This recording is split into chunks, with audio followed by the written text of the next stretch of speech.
Are you concerned about mold, perhaps in your own home, or you're a coach and you hear a client talking about mold? They've had a mold problem. They think they may have a mold problem. Well, this is a very pervasive problem, and that's why I was thrilled to connect with the person that I have on Health Coach Talk today. And I know you are going to really, really get a lot out of this conversation. So let me tell you about my guest, Jason Earle. He is the founder of Got Mold, and he's a recognized leader in indoor air quality and environmental health. He overcame his own health challenges related to mold exposure and has spent over 2 decades empowering people to identify and address indoor environmental hazards. His work bridges cutting-edge science and practical applications, and he offers functional medicine practitioners tools to integrate environmental assessment into clinical care. He's committed to advancing awareness that healthy buildings are foundational to human health. So here is my conversation with Jason. Welcome to our podcast, Jason. It's a pleasure to be with you. It's so good to be here. Thank you for very much for having me. So, mold.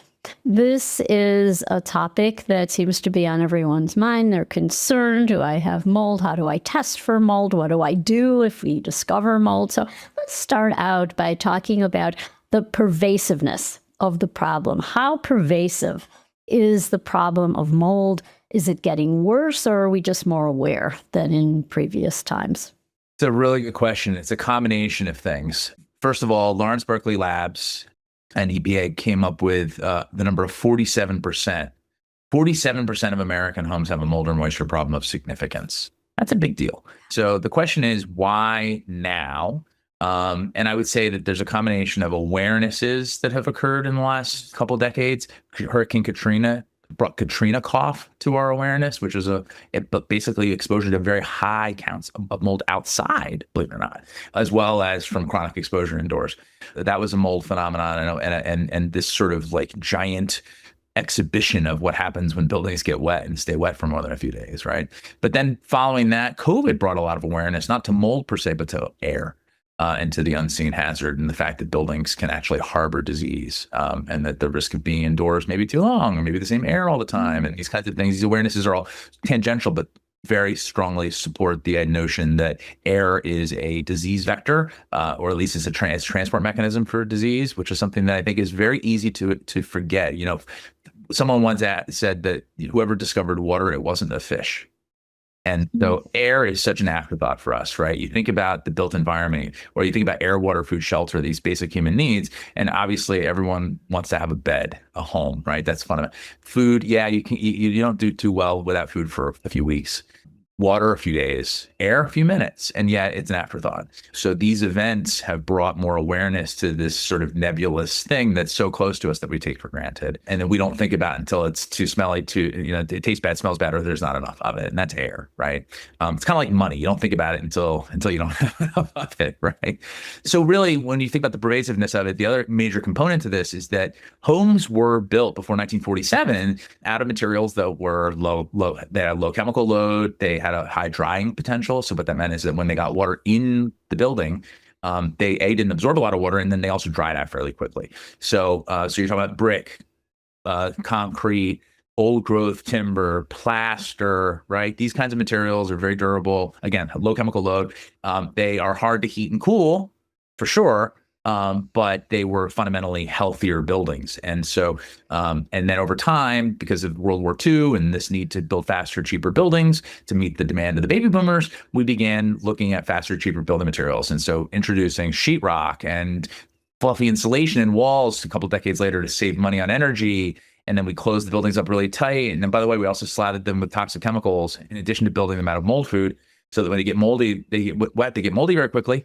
But then we're also locked into this sort of chemical stew. So it's a combination of things. It's beyond mold, right? You really have to look at indoor air quality in a holistic way and think about mold as the biological component of this. And then there's the chemistry coming from building materials, personal care products, personal cleaning products, things like that. And this Venn diagram and that overlap is really what gets a lot of people, right? Because mold will trigger chemical sensitivities and vice versa. So what we have is this huge aging housing stock of homes that were built post 1947 that are all highly susceptible to mold, that have poor ventilation, and are also, by the way, aspirational buildings. These are homes that oftentimes people are very excited about. They've saved their whole life to build a new home or to move into a new place. And unfortunately, new homes are more prone to this problem than the old homes, which is very counterintuitive. Yeah, I just heard that. So you think you're a brand new building, so it's got to be cleared of mold, and yet it can be even worse.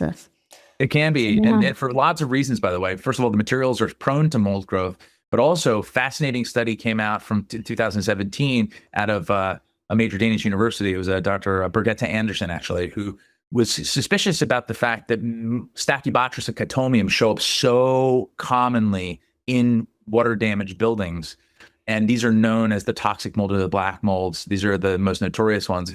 And that's a bit of a misnomer, but it's important to understand that they are chronic water damage indicators. They are prone to, they like to live in the ditches where dry grass in nature, where there's dead grass. So they like the cellulose. They're kind of like top of the food chain on fungi. And so why are they so prevalent in our buildings when you find them outdoors very, very infrequently? They're not everyone. So why are they so prevalent in modern buildings when they get water damaged? And she looked at all the commercial drywall that's out there and tested it all and found that those spores are in the drywall paper already. Wow. Because they're made with post-consumer content. So cardboard that's harvested from recycling programs, of course, do you leave yours outside in the weather sometimes? Sure. They all, like in alleys, drive through New York City for 5 seconds and you'll see alleys filled with cardboard, and or the front, or in Chicago. And so you see this and you see, well, that's all being repurposed through the paper mills and stuff like that. And believe it or not, these spores are so durable, they can survive the chemical and the treatment, the actual production process. And then when moisture condition, a moisture event develops in the building, and 2 or 3 days, next thing you know, you've got these guys propagating. They were already there. It's kind of like those greeting cards that have seeds in them that people throw and then grow wildflowers. We build our buildings pre-inoculated with mold. I mean, we build self-composting buildings, and then we wonder why we have this skyrocketing rates of asthma, allergies, autoimmune disease. It really is objectively, if you just look at it from that perspective, insane what we have done. And then we're still wondering what's happening. Yeah, and I hear so frequently that, well, all houses have mold. So unless it's like you see the visible black mold, and unless you're symptomatic, it's not a problem. And why freak out about it?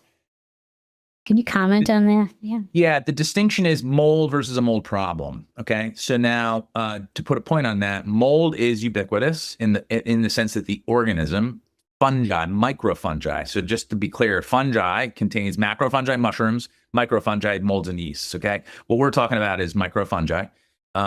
It is ubiquitous. Every breath you take, you're breathing in spores. Hopefully, by the way, in a healthy environment, you're breathing in spores. When you go for a walk in the forest, part of the benefit is you're breathing in the diverse flora, little hormetic stressors in some cases that actually train your immune system to what we are as humans. We are from Earth. A human comes from the word humus, by the way, which is from soil.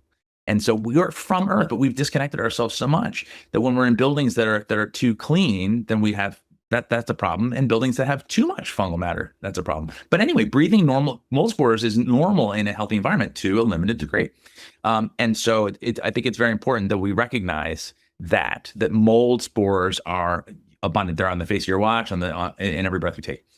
It's when they begin to grow indoors that we have problems. And the reason for that is that mold is the sort of entry, it's the beginning of decay. Okay. And so when it's eating your building, it's releasing these digestive byproducts. Well, if you suck on the tailpipe of any living organism for long enough, you're not going to do well, right? We know effluence is not healthy, right? You don't want to be downstream during the digestive process of some other organism.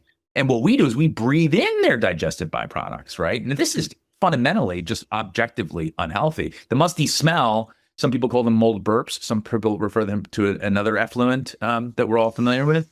And so that's really what it is. And so these microbial VOCs, which have in some cases are carcinogens, some of them are known to be neurotoxic, do a doozy on your nervous system. They affect you primarily through your trigeminal nerve, and there's all this downstream. There's a neurogenic inflammatory cascade that's beginning to be much more well understood, that creates all this emotional dysregulation. So the difference between mold spores in the environment, which could be a slight hormetic stressor, benevolent actually, and benign in most cases, or benevolent in some philosophies, is good, right? So you want your indoor air to look a lot like outdoor air, which has mold spores, but mold is not growing actively in your building. Buildings where mold growth is occurring, you have a moisture problem. And let me just also say that moisture problems are the problem. And what grows from it is not just mold. You get bacteria and you get all sorts of other stuff. It's like a pool party. All sorts of uninvited guests show. And so the byproducts of dampness are a much larger concern, because it's not just mycotoxins and things like that. There's lots of other things into this chemical potpourri that occurs from biological growth in the home. The distinction is mold spores, normal; mold growth indoors, not. Thank you for that really detailed explanation. So let's turn to testing. So let's say you're concerned you've had mold exposure and you want testing, lab testing for mycotoxin. What are some of the issues that may arise with relying on this type of testing? Is it reliable? Can it be overwhelming when people get back these lab reports? Can you dive into that? There's so many layers of problems with this. And I would say that some of the biggest problem is that most of the coaches, providers, practitioners who are using these tests don't really even understand mycotoxins, let alone what the route of exposure, most common routes of exposure are from the literature. Okay. And so this is what's important. We tell stories, we make up stories. And this happens, I think, primarily from communities, Facebook communities in particular, where things get repeated and then they get amplified. And if you hear it from enough people that you like and trust that are similar to you, then eventually it becomes a truth. We're seeing this in politics. We're also seeing this in health. And this is hard to debunk, but let me give this a shot, because I think this is going to bump up against a lot of what people have been taught. But upon closer examination, I would encourage everybody to use the tools that we have at our disposal, like ChatGPT and things like that, because the literature is accessible now. It's no longer a Google search. It's now you can get much deeper into this stuff. And so mycotoxins are first of all, the mycotoxin tests that are being promoted heavily in this industry are either a blood test, which is for antibodies. So it just means you've been exposed in some way. And then there's also the urine panels, which actually yield mycotoxins for direct analysis. Okay, so Dr. David Krause, who's was the state toxicologist for Florida, and wrote his PhD on mold growth and mycotoxin production on building materials. So he knows a little bit more about this than most people I know. In fact, probably 100 of them that I know combined, and I know a lot of these people. He has concluded, and this is supported by the evidence in air testing, that fungi that produce mycotoxins in an environment where there's a lot of nutrition, like grain silos, agricultural settings, where there's a lot of food and a lot of moisture and a lot of temperature variability, these organisms are under a lot of pressure, and there's a lot of competition. So they bring out their chemical weapons, and they've got a lot of nutrition to do that. So mycotoxin production is very metabolically intensive for fungi. And so building materials don't actually have that nutrition. So this is really interesting stuff. This is a first principles discussion, right? So mycotoxin production being so intensive, building materials are essentially, all the nutrition has been extracted. Bleached paper does not have a lot of nutrition in it. And it's a very thin layer of it. The gypsum itself does not have nutrition in it. It's basically mineral, okay? And fiberglass itself does not have nutrition. A little bit of paper on the insulation does. OSB and things like that, those materials are actually much harder to get to the nutrition, because there's lignins and other protected plant poisons in there to actually inhibit fungal growth. So you just keep going. I can go layer after layer. But the bottom line is that the mycotoxin production argument is actually metabolically probably easily disproved. And by the way, there's not a single reputable study that shows that you can find mycotoxins in residential environments in the air in quantity significant enough to yield in urine panels. There's never been one study. Wow. Not one. Now, I would open this up, and this is my call to, there are lots of very intelligent, motivated people that will watch and listen to this. Go do the research, okay? Don't rely on me, okay? Trust but verify if you want. But my suggestion is to go and get and look at this more closely, because there's a couple of studies out there, and they show you can find some in the air, but not significant enough to track to this yield. So where's it coming from? Well, Dr. Andrew Campbell from my Myco lab, who does the blood test, will tell you, it's not food, it's just buildings. And he claims he's got all this research. I've known Andrew for ages. And he and I openly discuss this and debate about it. And I can show him the pile of studies on food. A study from 2018 was a group of food scientists who were challenging this notion that 25% of mycotoxin of foodstuffs internationally have mycotoxin contamination. And so they went to UN and said, hey, where's the data? And they said, well, we don't really know. We don't really have it. So they went and did a big meta study, and they came back and said, well, it turns out about 10% of foodstuffs at the point of origination when they're exporting have mycotoxin contamination. So not huge. But by the time it got to the port of destination, which is primarily the United States and Europe, it was 60 to 80%, and many of them with 5 to 7 different mycotoxins, which in aggregate amplify each other. So we have a major problem with imported stuff: coffee, seeds, nuts, grains, grains in general, spices. Also, conventional meat and dairy, because these animals are fed non-human grade food that's oftentimes stored in substandard conditions, and then it gets moldy, and then that carries over to us. So we're getting mycotoxins from our food, primarily. It's showing up in urine panels. Then people are then being alarmed. They go take an ERMI test. ERMI is wildly prone to false positives, and even the EPA helped develop it, said don't use it. And it's a 36 species panel out of 230,000 known taxa, and it uses DNA-based approach that's 25 years old. This is literally the Stone Ages of genomics, PCR. So we're using ancient technologies to create this constellation of data points and then like mythology, making stories up about these things that are not based on truth. And so people they're chasing Stachybotrys spores and ripping their houses apart and getting these extraordinarily expensive procedures done, both in terms of detox and investigations based upon these junk science tests. And they are junk science. None of them have been validated. There's not a single human diagnostic test that has been validated in this industry. This is dangerous stuff. So this is a clinical diagnosis, understanding that the building, and so I always say the building is the patient.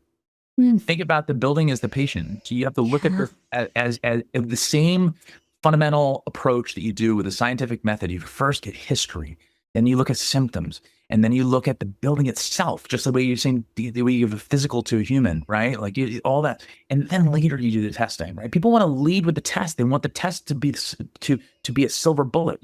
But you can't test a body like that. Show me the test for cancer.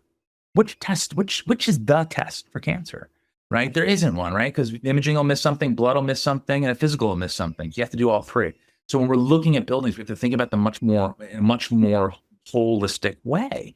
And the building is this extension of our immune system.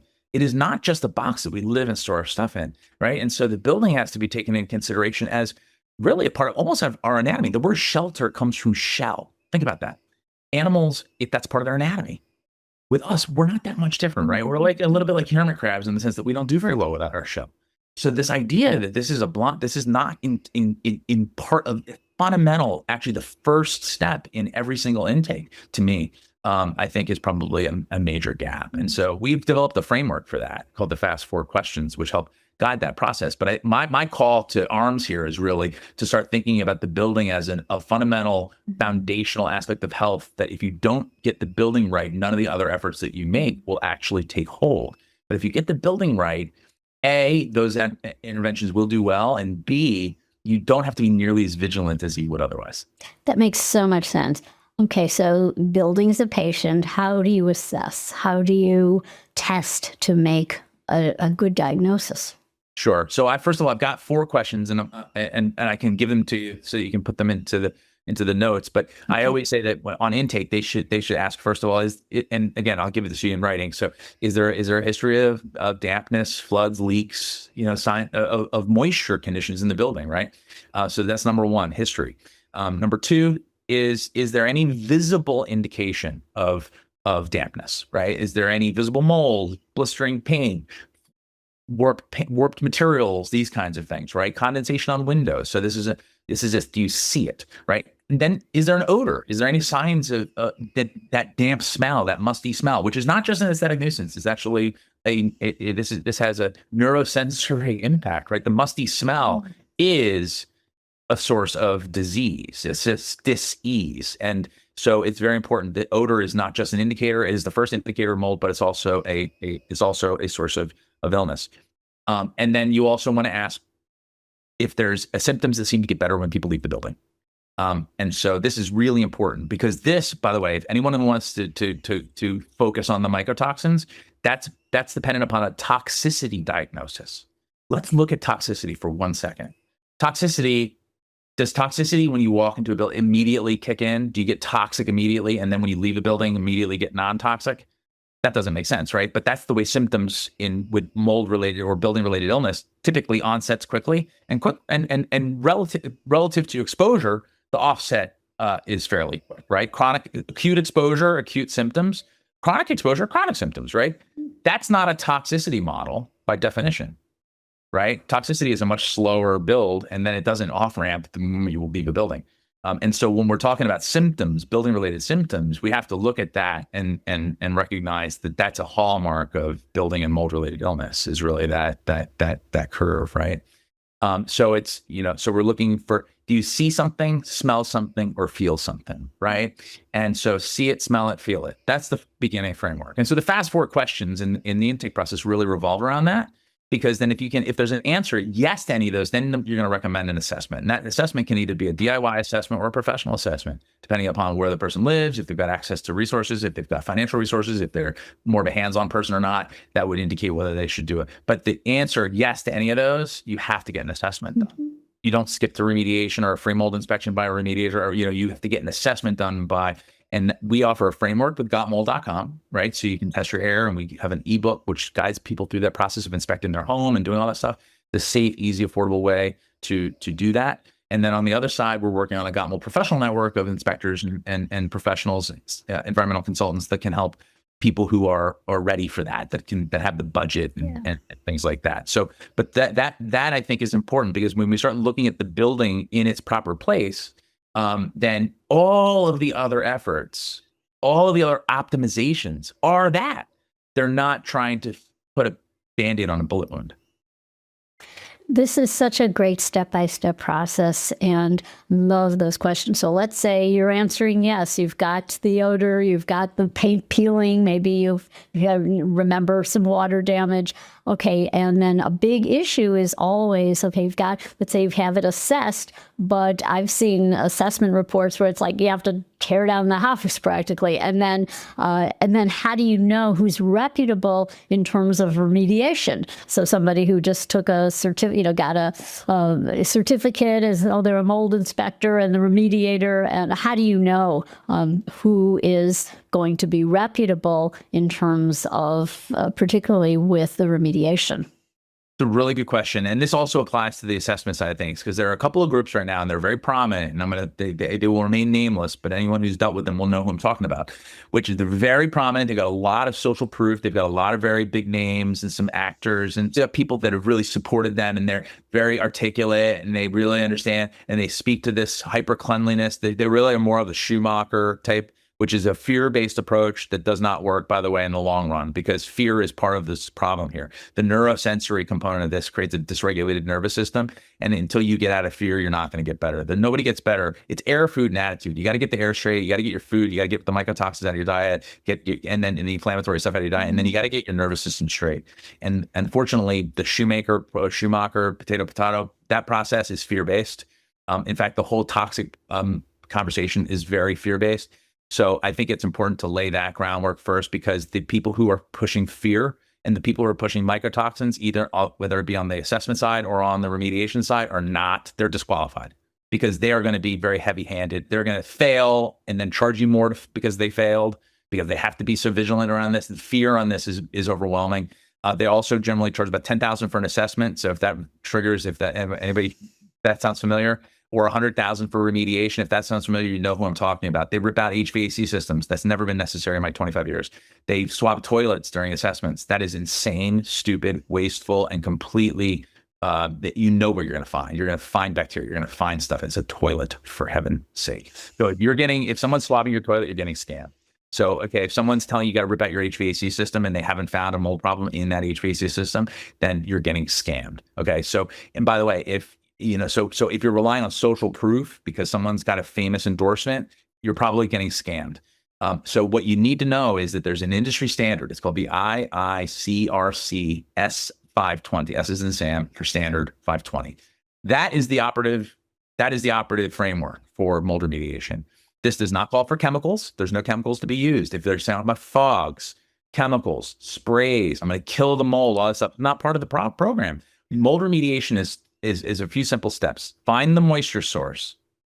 Stop it. Oftentimes there's more than one. So you oftentimes have a sort of a subtle source, it might be humidity based, and you may have a leak. Sometimes that manifests in two different places, similar, and you think you've got one, but really oftentimes it's more than one source. So find the moisture source or sources. Stop that. That's remediate. Remediation means remedy. That's the root word, remedy.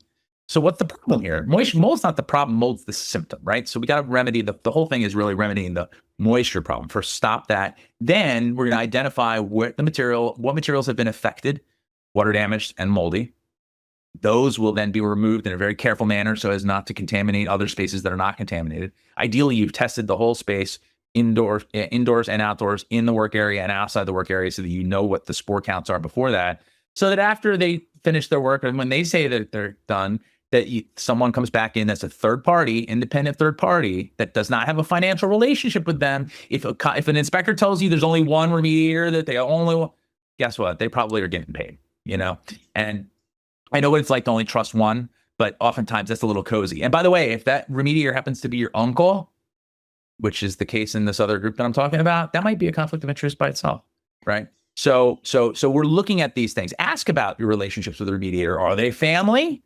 That might be a problem, right? I mean, you don't want to have too cozy of a relationship between the inspectors and the remediators because they can quickly and easily pass a project that might not actually be passed, or find other ways to expand the scope of work.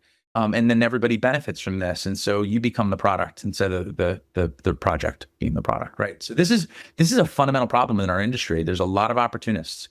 So making sure that they're certified in IICRC and that they're certified in the S520, and not just that the company is, but that the foreman on the project is. The worker bees can do what they need to do, but the foreman needs to be certified in the IICRC. And so really what it comes down to is, do they follow best practices and industry standards? Do they advocate a green clean, which is really more about elbow grease than it is about products, sprays and chemicals and things like that? That is a big red flag.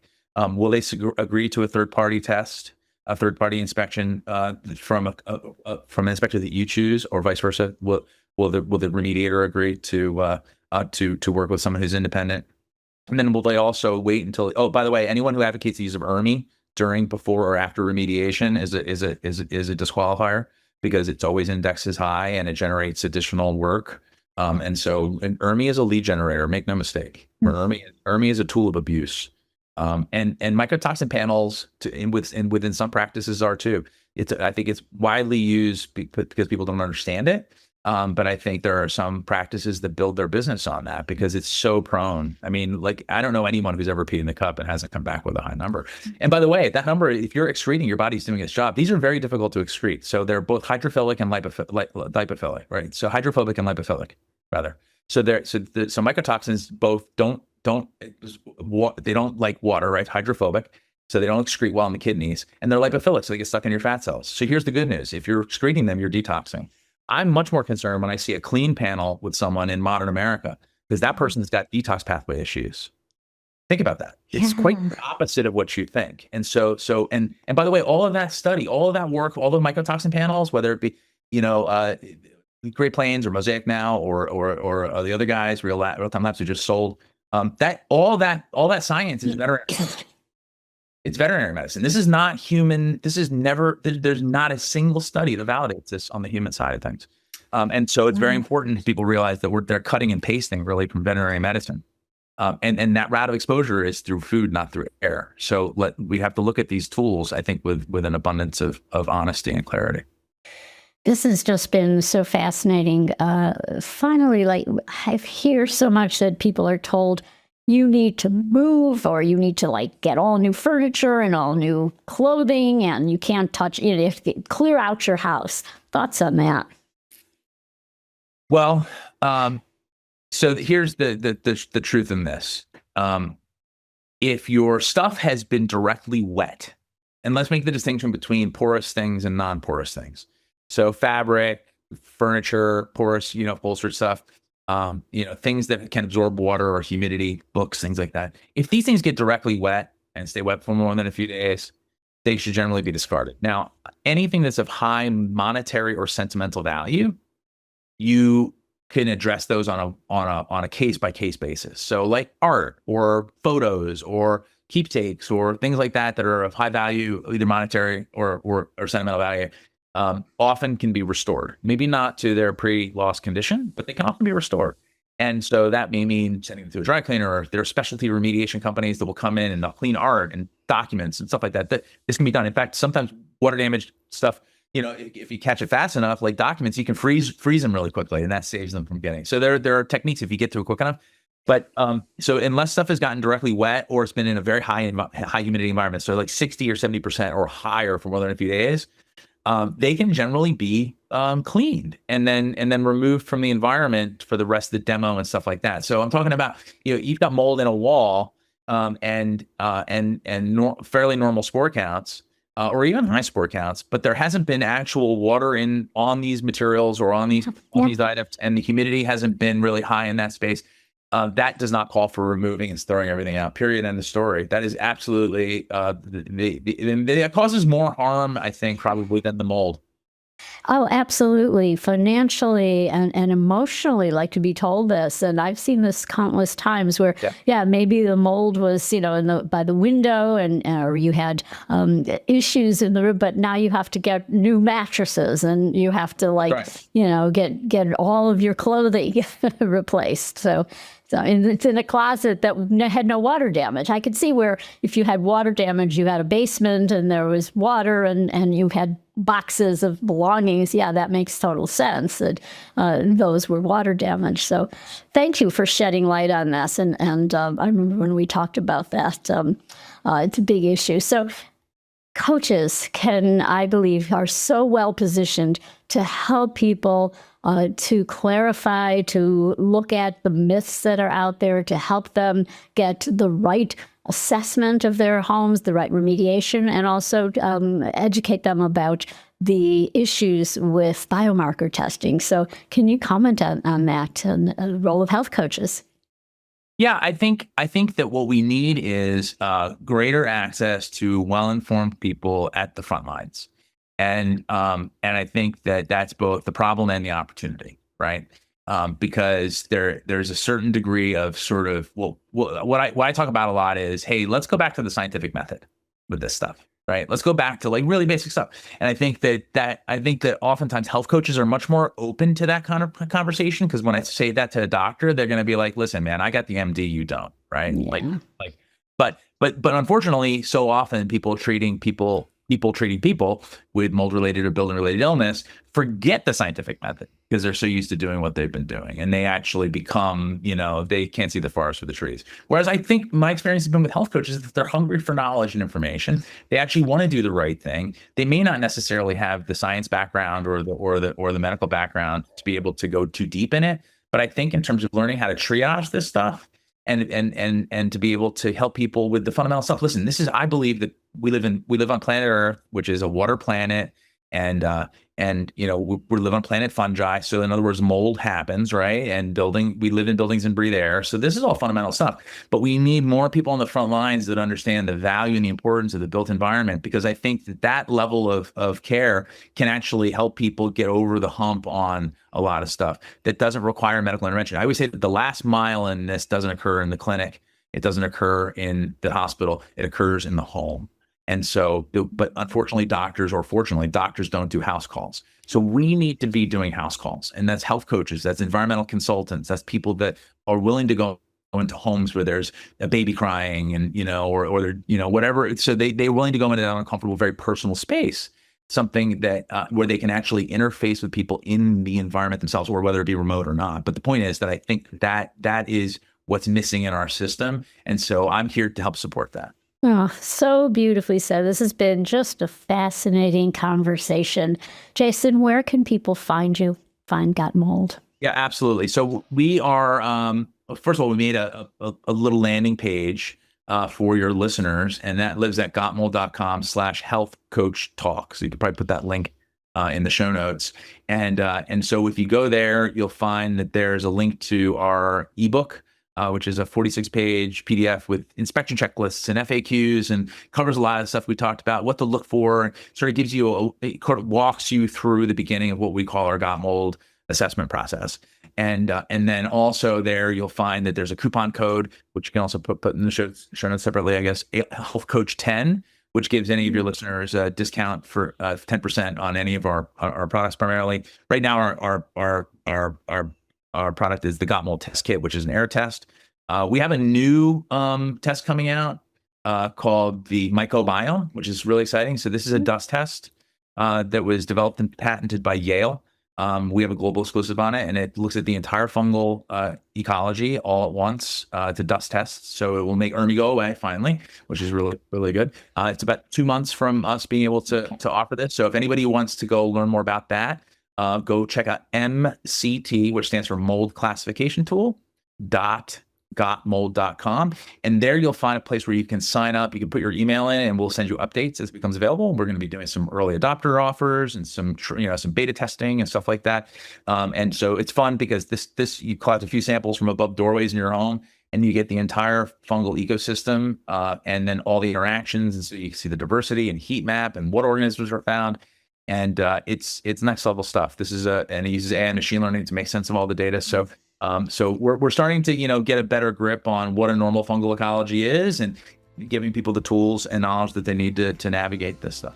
Oh, wonderful. Well, we will post all that in the show notes. And Jason, this has been just a wonderful conversation. Thank you so much for being with us.